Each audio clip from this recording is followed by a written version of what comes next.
So, in the last couple of videos, we had a look at the steering on the new models that grew out of the CJ3B clone called J4, J3, and J3R, and had a closer look at the military variants. Let's now drill down into those new at that time models and see how else they differed from the norms that Willie had laid down. First, we got two new wheelbases which expanded the lineup. Bear in mind that while the J3 was designed to be a left-hand drive vehicle and only got a right-hand drive variant in 1960, the new platforms were designed for right-hand drive from the get-go. In 1960, we got the new J20 series with an 88-inch wheelbase. Then in 61, a big stretch to 104 inches for the J30 and 40 series. The new chassis design is really just elongated from the J3, with all the extra length added between the gearbox mount crossmember and the forward rear spring perches. The J20 adds a beefy new crossmember between the forward spring perches for the rear suspension.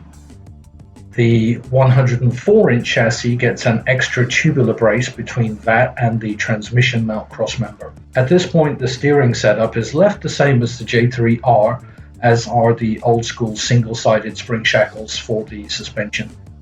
But what about the tubs? Willis' strategy seems to have been to put the fuel tank underneath the driver's seat. Maybe this was done to encourage him to drive more safely? I don't know.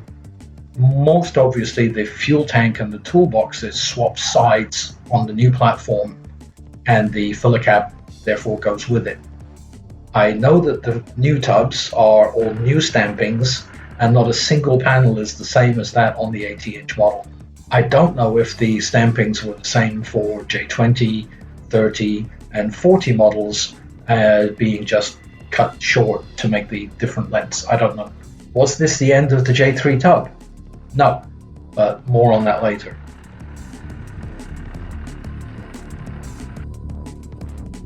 Next up, the J30 models included a hardtop 5-door vehicle that teases the modern SUV concept.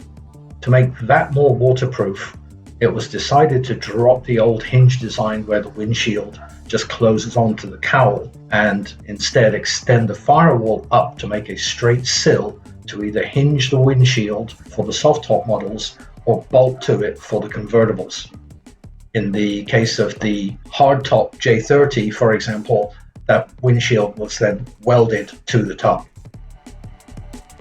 Since the hinges for the soft top units started out as nice beefy castings, but after a few years these were replaced with cheaper stamped steel items on the civilian models, although the military were having none of that and they kept the cast iron ones right to the end.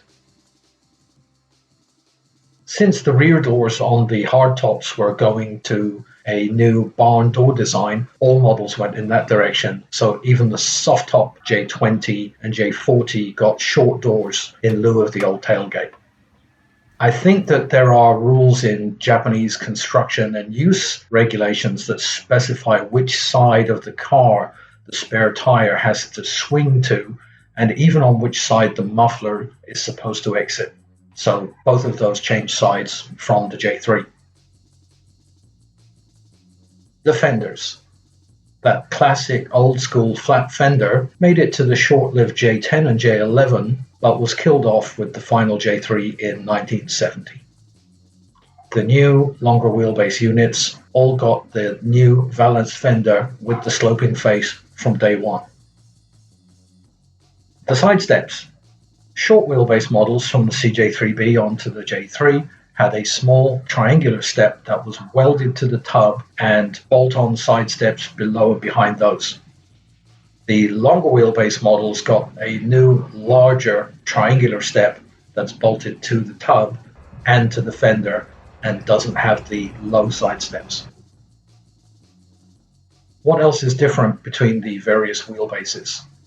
Brake pipes get longer to meet the location of the rear axle, are longer electrical harnesses, and exhaust systems obviously have to be. The drive shafts also need to be longer.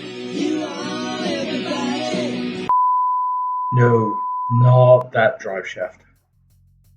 So, what happened to the 80-inch wheelbase? Well, the military wasn't interested in it, but it did live on in the civilian market for some decades.